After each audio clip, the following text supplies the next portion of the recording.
आज है 21 मई 2026 दिन गुरुवार।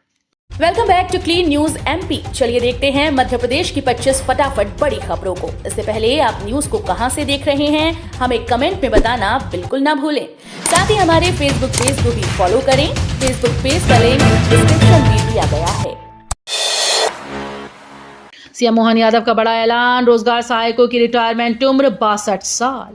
मोहन यादव ने भोपाल में रोजगार सहायक को बड़ी सौगात देते हुए उनकी सेवानिवृत्त आयु 62 वर्ष करने की घोषणा की। मुख्यमंत्री ने कहा कि पंचायत और ग्रामीण विकास विभाग के माध्यम से सरकार गांव के विकास के लिए लगातार काम कर रही है। उन्होंने ये भी बताया कि महिला रोजगार सहायकों को प्रसूति और मातृत्व अवकाश, जबकि पुरुष ग्राम रोजगार सहायकों को 15 दिन का पितृत्व अवकाश दिया जाएगा।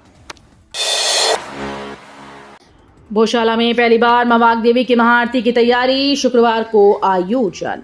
भोशाला मामले में हाईकोर्ट के फैसले के बाद 22 मई शुक्रवार को महाआरती की तैयारियां तेज हो गईं। पहली बार यहां हिंदू समाज मां सरस्वती का पूजा अर्चन और महाआरती करेगा। आयोजन को लेकर स्थानीय स्तर पर उत्साह देखा जा रहा है। पत्रकार वार्ता में अशोक जैन और दीपक बिड़कर ने कहा कि राजा भोज के द्वारा निर्मित इस स्थल पर ऐतिहासिक रूप से पूजा अर्चना होती रही है, जिसे वर्षों पहले बाधित किया गया था।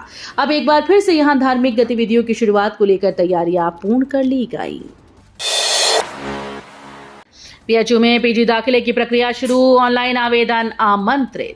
बीएचयू में पीजी पाठ्यक्रम में दाखिले के लिए आवेदन की प्रक्रिया शुरू हो गई। विश्वविद्यालय प्रशासन ने छात्रों से ऑनलाइन आवेदन करने की अपील की।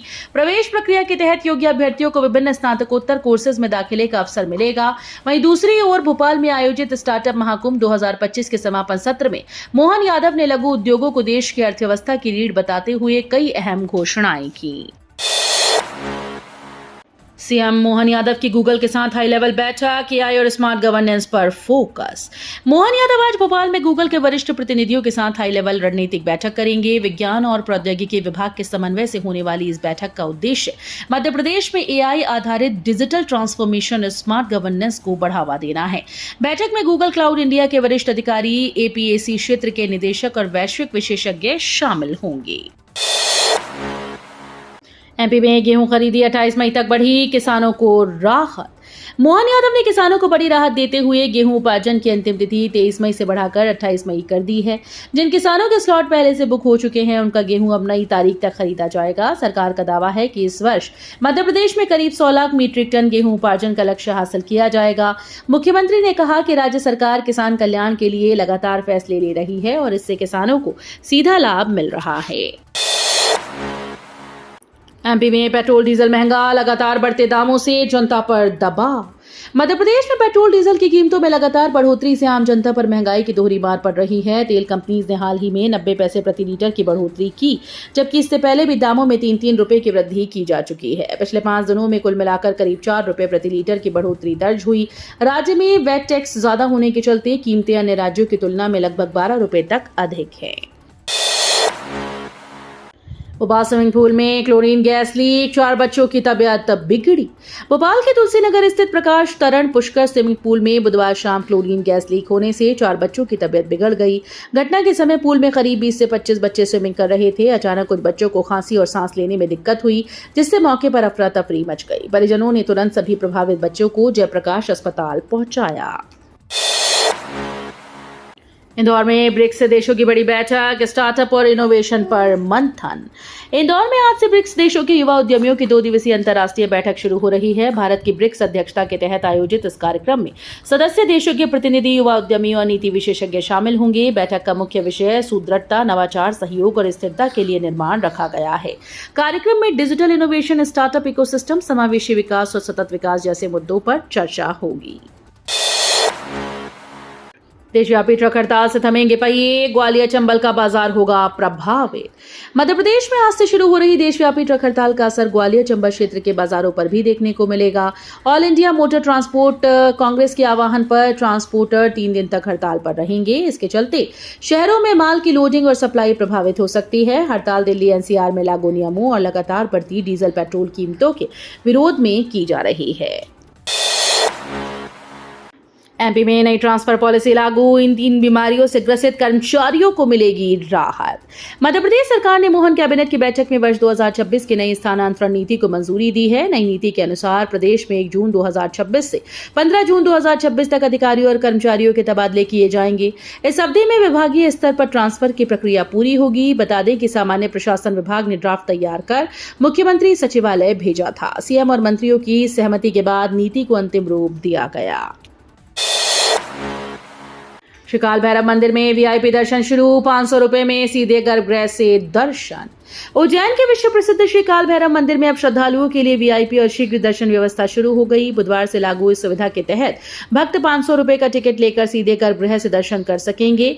टिकट मंदिर परिसर के बाहर बने काउंटर पर सुबह 6 से रात 9 बजे तक मिलेंगे। प्रशासन ने फिलहाल ऑनलाइन व्यवस्था लागू की है, जिसे जल्द ऑनलाइन किया जाएगा।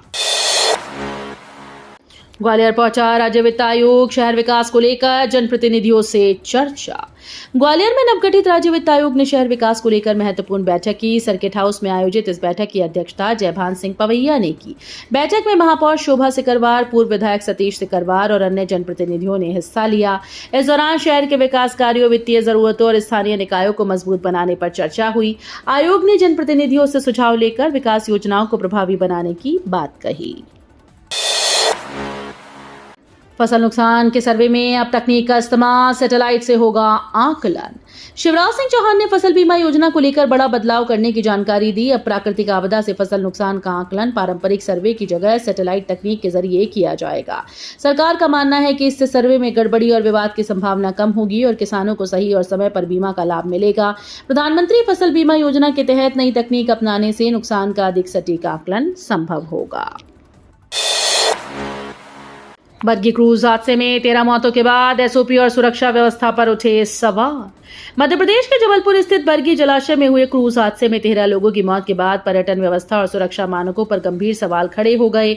हादसे को लेकर जहां जांच जारी है, वहीं पर्यटन विभाग अपनी जिम्मेदारी से इनकार कर रहा है।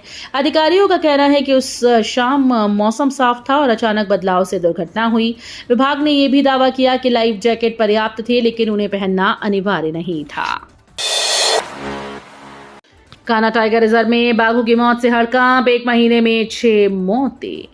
कान्हा टाइगर रिजर्व में बाघों की लगातार हो रही मौतों ने वन विभाग और वन्यजीव विशेषज्ञों की चिंता बढ़ा दी। मंगलवार सुबह मुख्य परिक्षेत्र में एक और बाघ मृत अवस्था में पाया गया। प्रारंभिक जांच में उसके शरीर में चोट के निशान और फेफड़ों में गंभीर संक्रमण की आशंका जताई गई।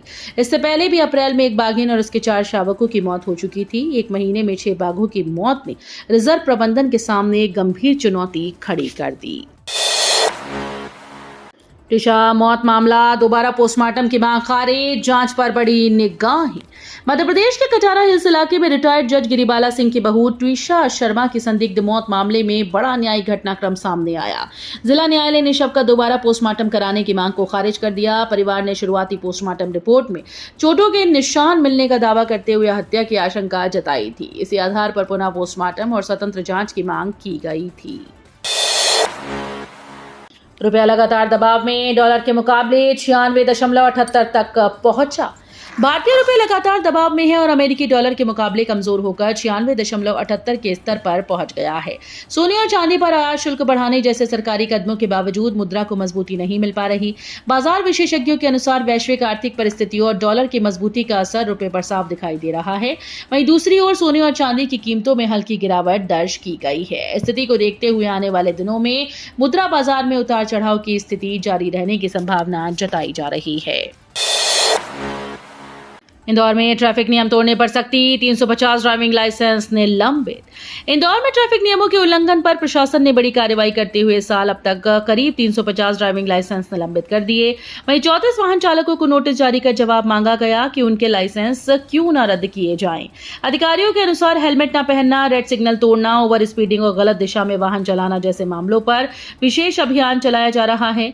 प्रशासन का कहना है कि सड़क सुरक्षा सुनिश्चित करने के लिए नियम तोड़ने वालों पर आगे भी सख्त कार्रवाई जारी रहेगी।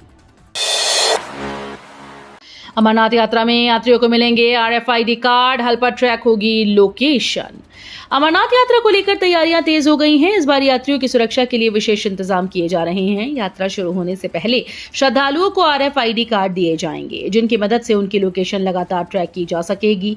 ये card Shri Amarnath ji shrine board द्वारा जारी किए जाएंगे। सोशल मीडिया पर वायरल आतंकी धमकियों के बावजूद श्रद्धालुओं की आस्था और उत्साह कम नहीं हुआ। प्रशासन का कहना है कि यात्रा को सुरक्षित और व्यवस्थित बनाने के लिए आधुनिक तकनीक का सहारा लिया जा रहा है। रतलाम में सड़क दुर्घटना के खिलाफ बड़ी पहल। लेबर नया गांव हाईवे की सुधार में जुटा पुलिस डिपार्टमेंट। लेबर नया गांव 4 लेन पर बीते सालों में हुई सैकड़ों मौत और कई जन आंदोलन के बाद प्रशासन ने बड़ा कदम उठाया है। रतलाम में हाईवे के 100 किलोमीटर हिस्से में दुर्घटना के हॉटस्पॉट को चिन्हित किया जा रहा है, जहां सर्वाधिक दुर्घटनाएं होती हैं। रतलाम पुलिस ने 1 दर्जन से अधिक ऐसे हॉटस्पॉट को आइडेंटिफाई कर यहां सड़क सुरक्षा और दुर्घटना रोकने का अभियान शुरू किया गया। पुलिस ने MPRDC और टोल कंपनी के साथ मिलकर मोबाइल गश्त और रोड सेफ्टी जागरूकता अभियान शुरू किया। 3000 के कमर्शियल सिलेंडर का काम 20 रुपए में। चाय वाले ने आपदा में किया देसी जुगाड़।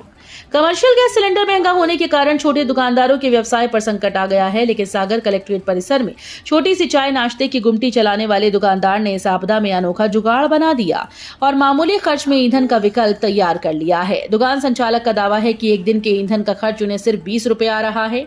दरअसल कलेक्ट्रेट परिसर में चाय दुकान चलाने वाले मुन्ना तिवारी ने अनोखा ईंधन तैयार किया। दुकानदार ने कोयले की डस्ट और गोबर मिलाकर एक गेंद तैयार की और उसे सुखाकर भट्टी में उपयोग कर रहे हैं।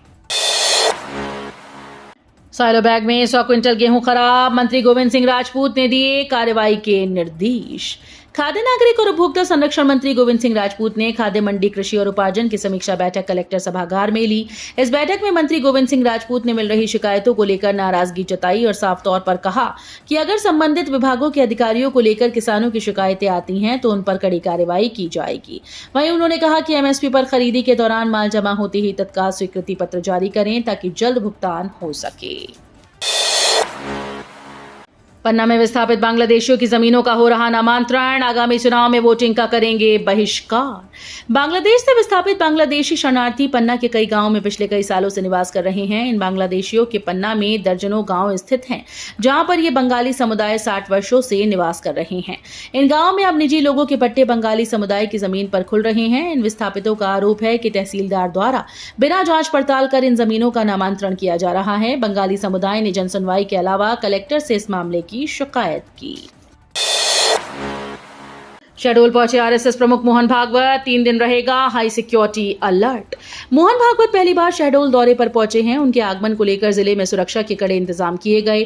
3 दिनों तक Z+ सुरक्षा व्यवस्था लागू रहेगी और 500 मीटर के दायरे में ड्रोन उड़ाने पर प्रतिबंध लगाया गया है। पुलिस प्रशासन पूरी तरह से अलर्ट मोड पर है और लगातार चेकिंग अभियान चलाया जा रहा है। मोहन भागवत सरस्वती शिशु विद्या मंदिर में आयोजित संघ शिक्षा कार्यकर्ता विकास वर्ग में शामिल होंगे। देश भर के मेडिकल स्टोर्स पर लगे ताले। केमिस्ट ने ऑनलाइन दवा बिक्री के खिलाफ खोला मोर्चा। पूरे देश में बुधवार को दवाओं की दुकान बंद है। दवा का कारोबार करने वाले लोगों का कहना है कि ऑनलाइन प्लेटफॉर्म पर दवाओं की बेचे जाने से मरीज के सामने खतरे खड़े हो रहे हैं और उनका कारोबार संकट में आ रहा है। सरकार ने ऑनलाइन प्लेटफॉर्म की जो सुविधा कोरोना वायरस की महामारी के दौरान दी थी, उसे बंद करना चाहिए। तो ये थी आज की 25 फटाफट बड़ी खबरें। अगर आपको न्यूज पसंद आई हो तो वीडियो को लाइक और शेयर जरूर करें। धन्यवाद।